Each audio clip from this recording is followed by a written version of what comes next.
Kisah Zulaikha dalam sejarah kenabian Yusuf merupakan salah satu kisah yang paling banyak dibahas oleh para ilmuwan muslim sepanjang zaman. Kisah ini tidak hanya menggambarkan ujian kesucian dan keteguhan seorang nabi yang mulia, tetapi juga memperlihatkan perjalanan panjang seorang perempuan yang pada akhirnya menemukan cahaya petunjuk setelah melewati badai hawa nafsu dan penyesalan.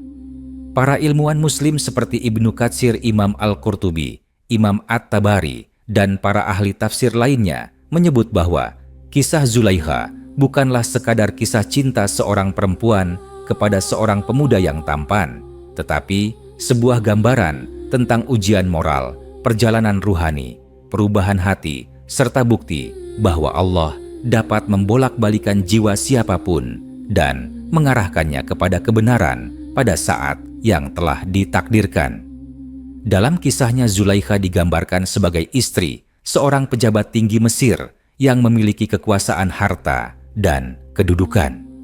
Ketika Yusuf dibeli dan kemudian dibawa masuk ke rumahnya, ia melihat pemuda itu tumbuh dengan sifat santun, akhlak mulia, dan wajah yang sangat tampan. Menurut Ibnu Katsir, ketampanan Yusuf digambarkan melebihi ketampanan manusia pada umumnya. Bahkan, sebagian ulama menyebut bahwa ketampanan Yusuf merupakan anugerah khusus yang tidak diberikan kepada manusia lain.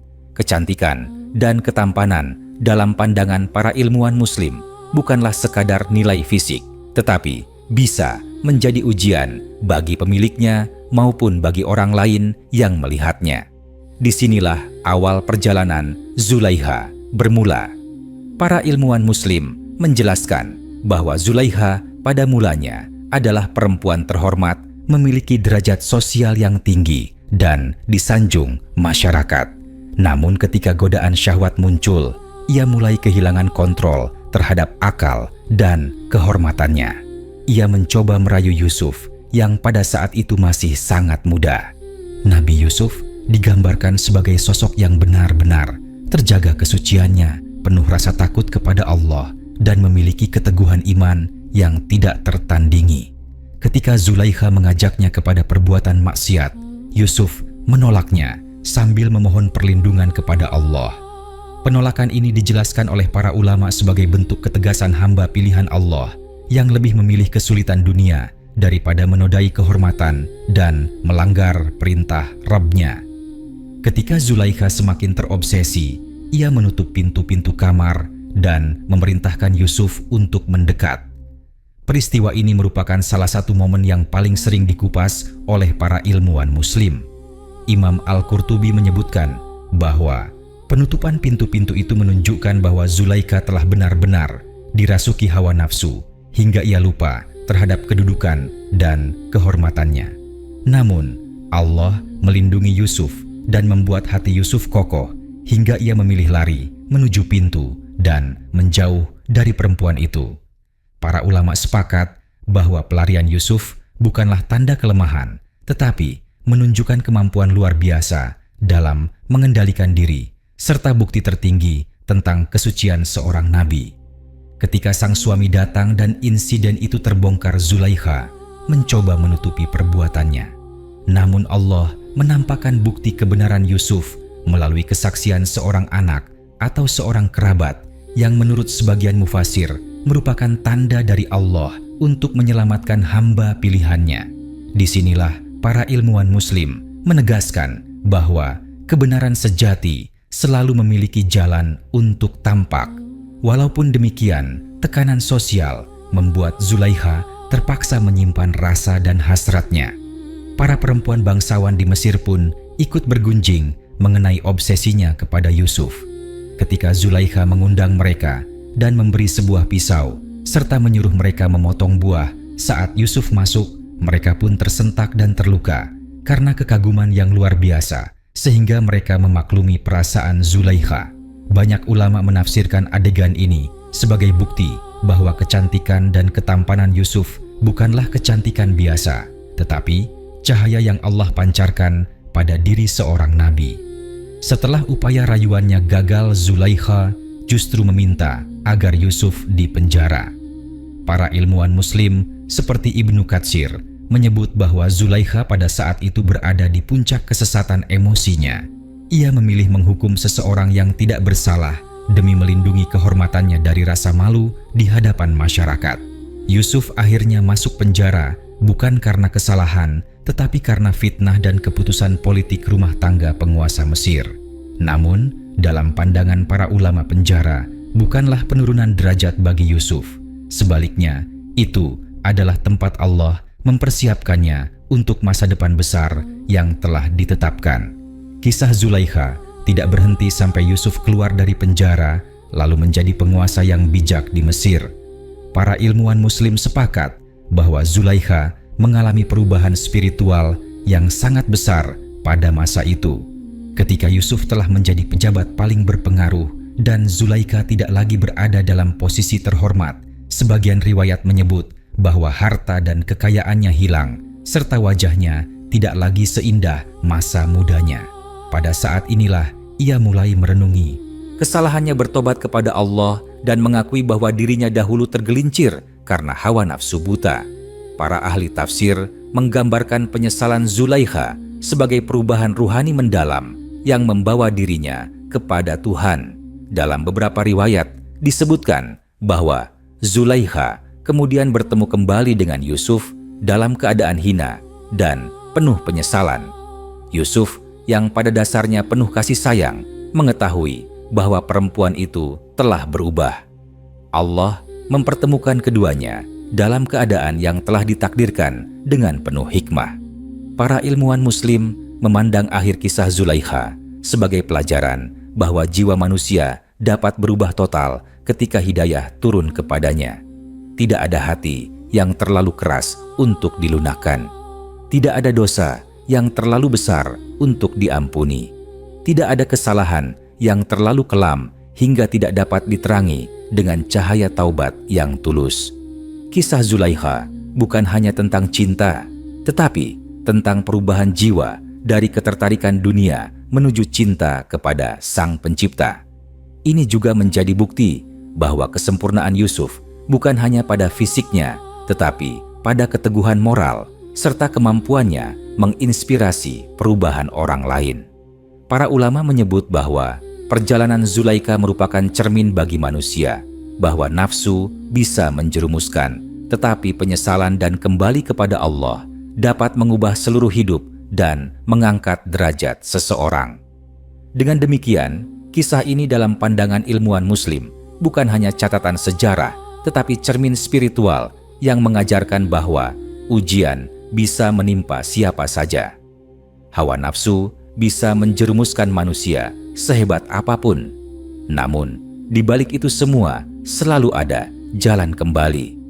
Perjalanan Zulaikha adalah perjalanan hati yang runtuh karena syahwat lalu bangkit karena cahaya petunjuk.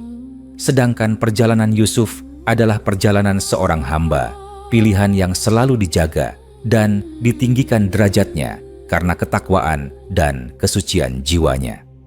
Kisah ini tetap hidup sepanjang zaman karena manusia selalu membutuhkan teladan tentang kesucian dan keteguhan serta harapan tentang taubat dan perubahan menuju Allah. Para ulama klasik menggambarkan bahwa pergulatan batin Zulaikha setelah peristiwa yang mengguncang istana tidak berhenti pada rasa malu semata, tetapi berkembang menjadi perjalanan panjang dalam mencari makna ketulusan. Riwayat para mufasir menunjukkan bahwa perubahan dalam diri Zulaikha tidak terjadi seketika. Ia hidup dalam keadaan terus dibayangi kesalahan yang pernah dilakukannya. Para ilmuwan Muslim menegaskan bahwa keadaan ini menjadi salah satu bentuk penjelasan bahwa manusia dapat berubah menuju kesadaran yang lebih tinggi apabila musibah, waktu, dan perenungan mendorongnya ke arah itu. Zulaikha sering digambarkan sebagai seseorang yang sebelumnya memiliki segala kelebihan dunia. Namun perannya dalam kisah Nabi Yusuf menampilkan sisi manusia yang dapat goyah ketika berhadapan dengan ujian keinginan. Riwayat yang berkembang dalam karya ahli tafsir menggambarkan bahwa setelah Nabi Yusuf dibebaskan dan dibenarkan ucapannya, Zulaikha hidup bertahun-tahun dalam keadaan jauh dari kemegahan masa lalu. Para ulama Muslim tidak memusatkan perhatian pada detail fisik, tetapi pada perubahan jiwanya. Mereka menekankan bahwa peran Zulaikha setelah terbukanya kebenaran menjadi bukti bahwa rasa bersalah yang muncul dari kedalaman hati dapat berubah menjadi dorongan menuju ketundukan kepada Allah. Ia menjalani hidup dalam keadaan terus merenung tentang keputusan yang pernah ditempuh. Penggambaran ini bukan dimaksudkan untuk memuliakan kesalahan, tetapi untuk menegaskan bahwa manusia dapat menemukan jalan kembali menuju kebenaran setelah melewati masa paling gelap dalam hidupnya. Dalam catatan para sufi, tokoh Zulaikha sering dihubungkan dengan konsep cinta yang tidak teratur. Para ulama sufi memandang bahwa cintanya kepada Nabi Yusuf hanyalah bayangan dari kerinduan terdalam manusia kepada keindahan hakiki, yaitu mendekat kepada Allah. Meskipun kisah ini tidak menjadi dasar akidah, banyak tokoh tasawuf memanfaatkannya sebagai simbol perjalanan manusia dari cinta dunia menuju cinta yang lebih murni.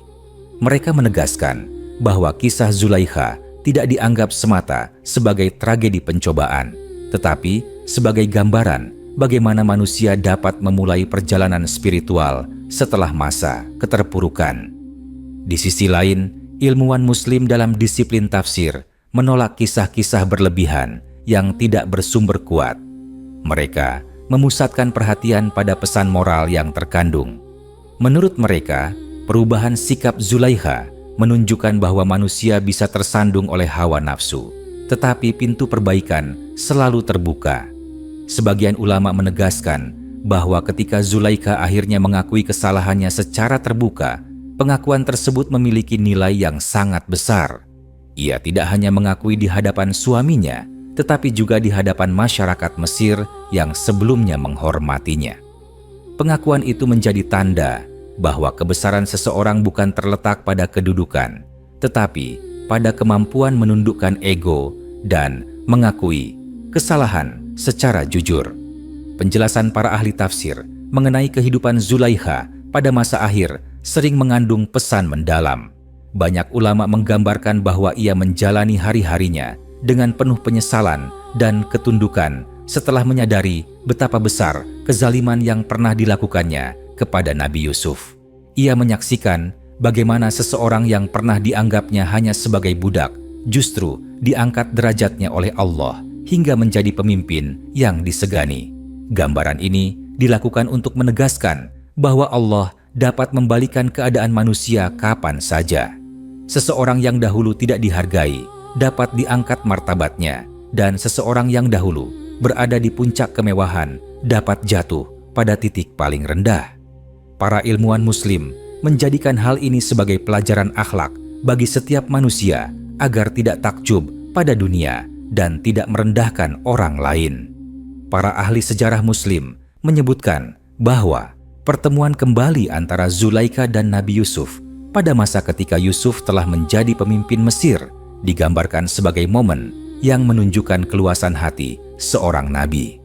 Dalam riwayat yang banyak dijelaskan oleh para ulama, Nabi Yusuf tidak membalas keburukan dengan keburukan. Perilakunya dalam kisah ini mencerminkan sifat para nabi yang tidak menyimpan dendam meskipun pernah dizalimi. Para ilmuwan Muslim menggambarkan bahwa sikap Nabi Yusuf menjadi sebab penting yang mendorong perubahan batin Zulaikha. Ia melihat bagaimana orang yang pernah menjadi objek tuduhannya justru memperlakukannya dengan kebaikan dan kelembutan. Hal ini menjadi titik balik pemahaman bahwa ketulusan Nabi Yusuf datang dari keyakinannya kepada Allah, bukan dari ambisi atau hawa nafsu. Sebagian mufasir menuliskan bahwa Zulaikha akhirnya menyadari bahwa kecantikan yang membuatnya terpesona kepada Nabi Yusuf pada masa lalu bukanlah kecantikan yang dimiliki semata karena fisik, tetapi karena cahaya keimanan yang Allah anugerahkan kepada para nabi. Ia menyadari bahwa ketertarikan yang dulu pernah membuatnya kehilangan kendali berasal dari kekaguman yang tidak diarahkan kepada pemahaman spiritual. Ketika ia memahami bahwa keindahan sejati adalah kedekatan kepada Allah, barulah ia merasakan ketentraman yang tidak pernah ia peroleh pada masa ia dikelilingi kemewahan. Para ilmuwan Muslim menggunakan kisah ini untuk menekankan bahwa perjalanan hidup manusia seringkali bergerak dari kesalahan menuju perbaikan. Kaum mufasir menekankan bahwa meskipun kesalahan Zulaikha besar, kisah ini tidak menutup pintu harapan bagi siapapun yang tersandung dalam kehidupan. Para ulama sering mengutip bahwa Allah tidak menilai seseorang dari masa lalunya, tetapi dari bagaimana ia kembali kepada kebenaran.